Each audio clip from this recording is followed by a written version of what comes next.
A majority of our viewers not subscribed.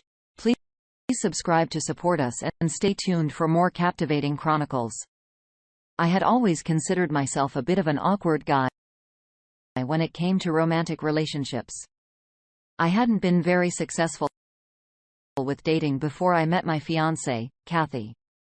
But from the moment I met her, something changed.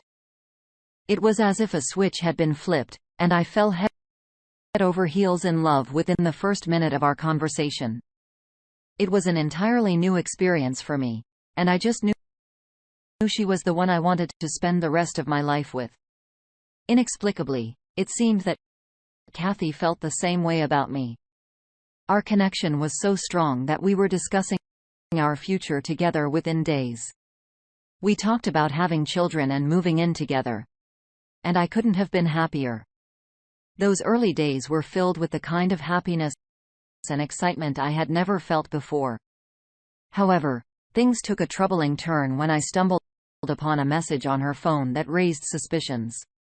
It was a fleeting glimpse, but it was enough to make me pause and question what was happening.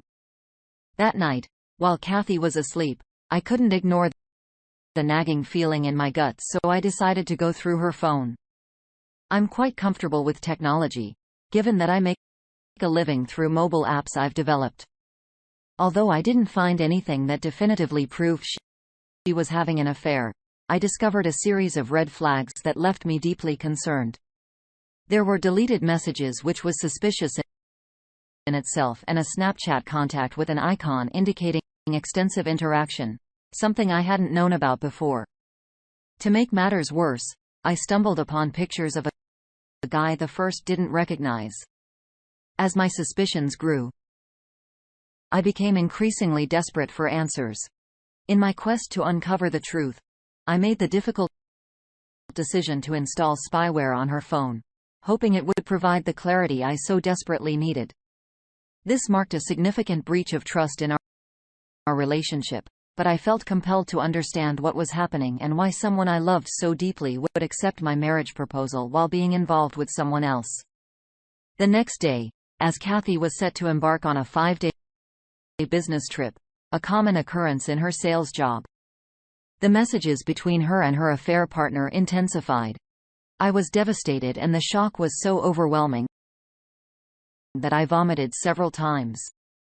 It was incredibly difficult to come to terms with what I was reading. For a long time, I refused to fully accept the implications of the messages, clinging to the hope that it was some kind of mistake or misunderstanding. However, as the days went by, my obsession with uncovering the truth deepened. I couldn't resist going through everything I could access. What I discovered was that their affair had started over 2 months before I proposed to her. Her affair partner was a colleague at her workplace, a man 10 years her senior, married with 3 children, and his wife was 7 months pregnant at that point. It felt like the final blow when I overheard them in a hotel room passionately professing their love for each other and talking about running away to start a new life together. I was utterly distraught and overwhelmed, not knowing what to do. I couldn't muster the courage to call and confront her. In the end, I reached out to my best friend since childhood, whom I'll refer to as G. G had grown up in a Brazilian household and was tough as nails even before he and his mother moved in next door when I was 12, back when we were living in the UK. Despite not knowing a word of English initially, we quickly became close friends over that first summer. We learned each other's languages, with me picking up some Portuguese and him learning some English. Our bond became incredibly strong, perhaps forged through the shared trauma of our respective childhoods. Since then, we've been inseparable, which is quite ironic, because I'm the shy, awkward nerd while K is the outgoing, fearless type. I confide in G, sharing every detail, showing him the incriminating messages and emails that had torn my world apart. As we entered her parents' house, the atmosphere was filled with warmth and familiarity. Kathy was seated on the sofa flanked by her parents, and she couldn't help but notice that something seemed off with me. I could sense her gaze on me, her concern evident, but I continued to maintain my facade, attributing my apparent discomfort to not feeling well. Beside me, G, my lifelong friend, wore a congenial smile and took the opportunity to reassure Kathy that I had prepared a fantastic surprise for her at her parents' house. His enthusiastic encouragement was a cover for the storm of emotions brewing within me. I remained steadfastly silent, determined to shield my inner turmoil from Kathy's watchful eyes. As the day unfolded, we engaged in polite conversation and shared laughter with her parents. I couldn't help but feel a hang of guilt as I interacted with them. Kathy's parents had always been exceptionally kind to me, treating me like one of their own and making me feel cherished within their family. This only deepened my inner conflict as I grappled with the life-altering revelation I was about to share. Amid the pleasant chatter and familial affection, someone eventually broached the topic of the big surprise that she had mentioned earlier.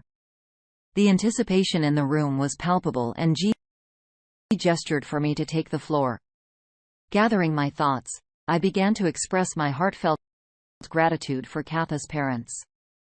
I spoke about how fond I had grown of them, emphasizing the importance of their welcoming embrace and the warmth with which they had always treated me.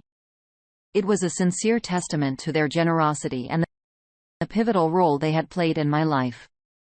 Little did Kathy and her parents know that beneath this facade of gratitude and celebration, I was harboring a devastating secret, one that would shatter the world they knew and forever alter the course of our lives. My voice quivered, and I choked up for several minutes. I had meticulously planned an eloquent and composed speech, but the emotional turmoil within me caused me to forget every word. Frustrated by my own vulnerability, I blurted out the painful truth that had been consuming me. I revealed that Cash had been involved in an affair with a coworker who had a wife that was 7 months pregnant, shattering the engagement, canceling the wedding, and bringing our relationship to a screeching halt. The silence that followed my confession was almost suffocating. It was as though time had come to a standstill. I placed the key to the storage container, which held Kathy's belongings, on the floor. And without another word, I turned and walked away, leaving everyone in the room in a state of shocked disbelief. As I exited the house, G followed closely behind me, offering support in his own unique way. He assured me that I had done the right thing, that standing up for myself was a crucial step towards healing, and that someday, I would look back on this moment and find strength in my decision. However, in that moment, none of it felt good or real. I was still reeling from the whirlwind of emotions that had overtaken me. The next phase of this surreal ordeal involved a confrontation with the affair partner's wife. I didn't even bother with introductions. I just blurted out everything. I'm pretty sure she slapped me in the midst of my frantic confession. I handed her a thumb drive containing all the evidence. Her husband suddenly appeared behind her, and his wife immediately started screaming, ordering him to stay away. He attempted to make excuses, but before he could take a step forward, G was right up in his face. G firmly told him, "You heard the lady, get out." After some more back and forth, the affair partner eventually packed a bag and slinked away. She stayed behind to talk to his wife while I was left to grapple with the chaos that had become my life. In the end, we were invited into G's mother's house, where we agreed to spend the night. The affair partner's wife was afraid her husband might return and didn't want to be alone. I still felt invisible, like no one saw me or acknowledged my presence. I sat there silently crying, understanding that her situation was far more complex than mine because I wasn't married and didn't have children. As time passed, they all fell asleep while I remained in the same place, tears still streaming down my face. That night, I reached a breaking point. I decided I couldn't endure this any longer, and I began searching for pills, but I couldn't find any. I just couldn't wrap my head around what was happening. It wasn't until her father arrived at 5:30 in the morning that the situation began to change. I opened the door to let him in, and he calmly asked me some questions and inquired about my well-being. Then he went inside to find his daughter while I stood there holding the door. Shortly after that, G came out to talk to me, and my world was forever altered. After I stared at G for a moment, everything went black, and I passed out. The next thing I knew, I was waking up in the hospital. 3 months had passed since that fateful night. G had stayed with me during the initial weeks after I returned home because he was genuinely concerned that I might try to harm myself again. During this time, I made some significant changes in my life. I hadn't spoken to my ex-fiancée since the traumatic night. I took the step of changing my phone number and blocking her email address as well as all access on social media. Nevertheless, she persisted coming to my door countless times, talking through the door, sometimes for as long as 4 hours. She repeatedly expressed her remorse and begged for forgiveness. She shared that she had ended the affair with her partner and that the partner's wife had initiated divorce proceedings. To make matters worse for her, she claimed to have been fired from her job because the partner's wife reported their affair to her. The situation was fraught with turmoil and consequences, but I had made a conscious decision to distance myself from it all. I made the decision to try talking to her parents in hopes of getting her to stop coming to my door. I didn't really care about her reasons or what she wanted anymore. I had come to realize that my perception of her and who she actually was in real life were two very different things. All I wanted was to remove her from my life so I could move on. Before I could approach her parents, her dad unexpectedly showed up at my door one day with a 6-pack of my favorite beer. He asked if we could talk and I agreed, suggesting we could walk and talk instead of inviting him inside. I didn't want him to see the mess my apartment had become, and I definitely didn't want to risk his daughter suddenly showing up at my door. He opened 2 bottles of beer and he began to speak. Initially, he apologized on behalf of his daughter.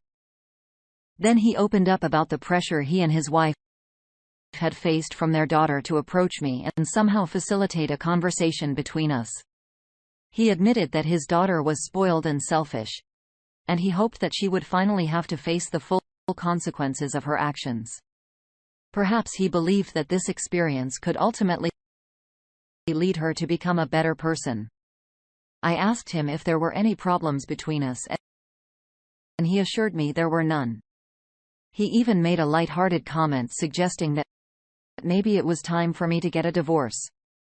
Apparently, the confrontation between him, his wife, and his daughter didn't go well after their initial visit to my door. However, this time, he conveyed his determination not to back down. It seemed like a fight that had been brewing for a long time on his end. G has been a constant source of support and encouragement throughout this challenging journey, as he always is. His unwavering presence has helped me navigate the aftermath of a tumultuous period in my life. Now that I've emerged from it, I've come to realize just how right he was.